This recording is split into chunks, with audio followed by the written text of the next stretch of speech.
Welcome to the Data Structures course. Myself Pooja Vyas, the instructor of this course. We will start with the first unit of data structure, that is Introduction to Data Structures.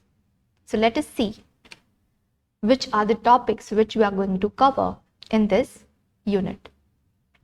First of all, we will learn about data management concepts, in which we will learn what is data, we will define data, how do we store the data in such a way that it can be retrieved and modified easily.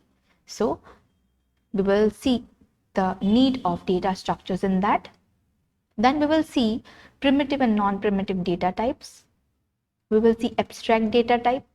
What do you mean by abstraction? Then we will see linear and non-linear data structures. We will see how to write algorithms. To solve a particular problem, there are different algorithms available. How do we compare those algorithms in terms of performance?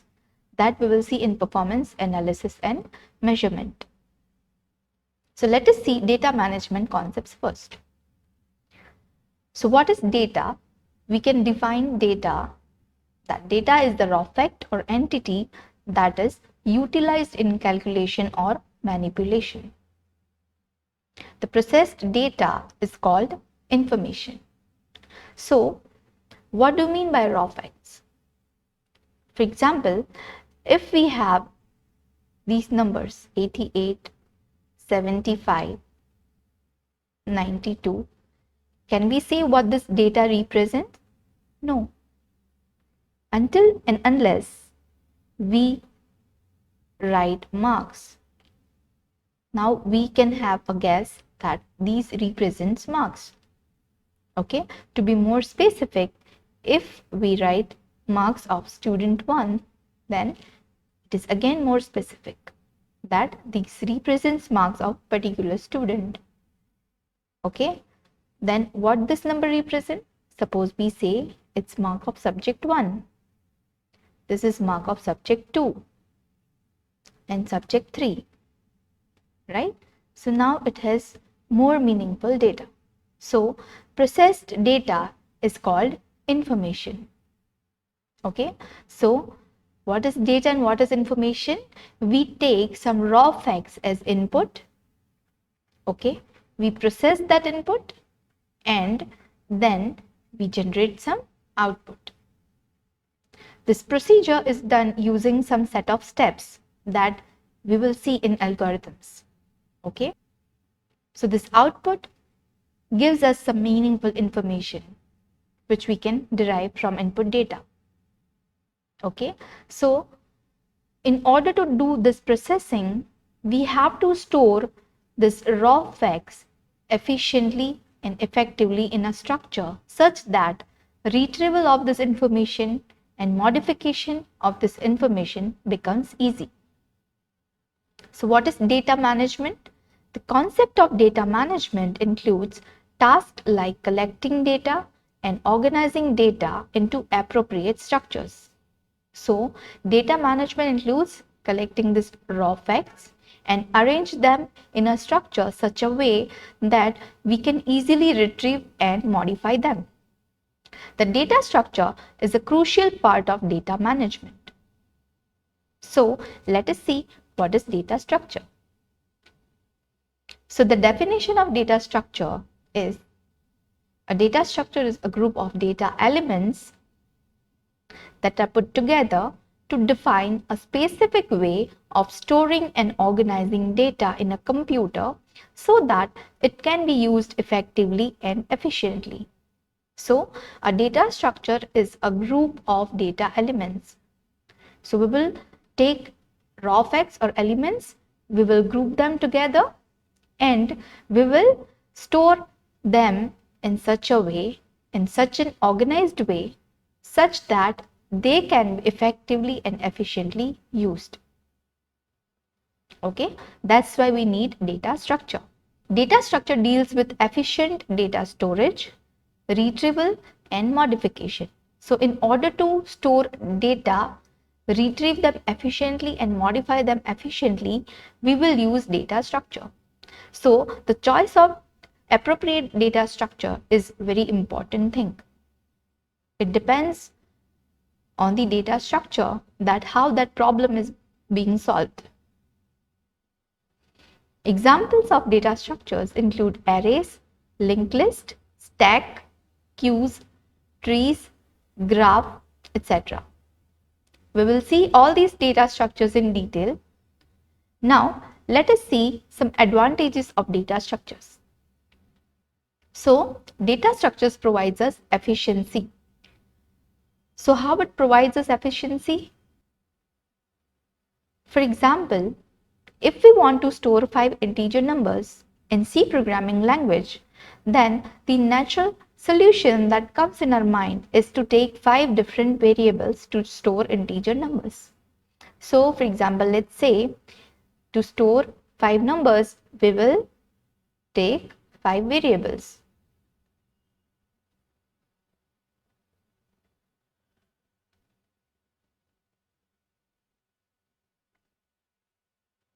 Okay.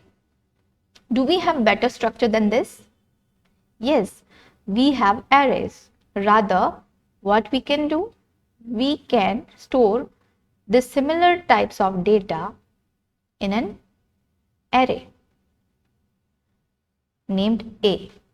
Okay, so rather than maintaining 5 different variables, what we can do is we can take the similar type of data elements together and store them in an array data structure. Okay, so retrieving them is easier than retrieving them using variable names. If we have 1000 elements, then we may have 1000 variables, which are not so easy to access, retrieve and modify. Rather, we can use array so that retrieving these elements are easy and modifying these elements are also easy. How we can access the data elements? If we want to access element 30, then simply we have to write A of 2. These numbers indicate index.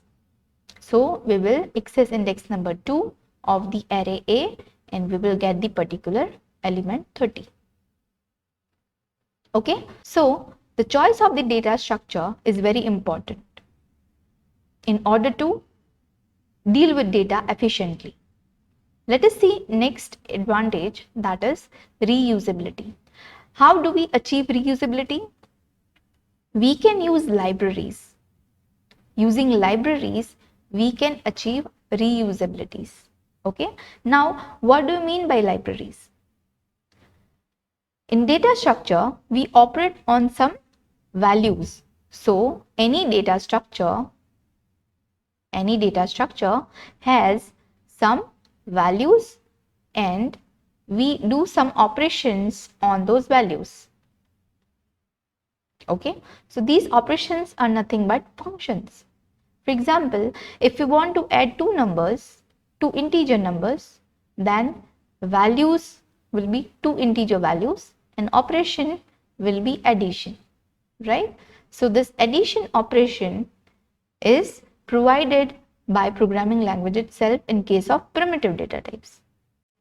So the operations on data structures can be implemented by means of functions.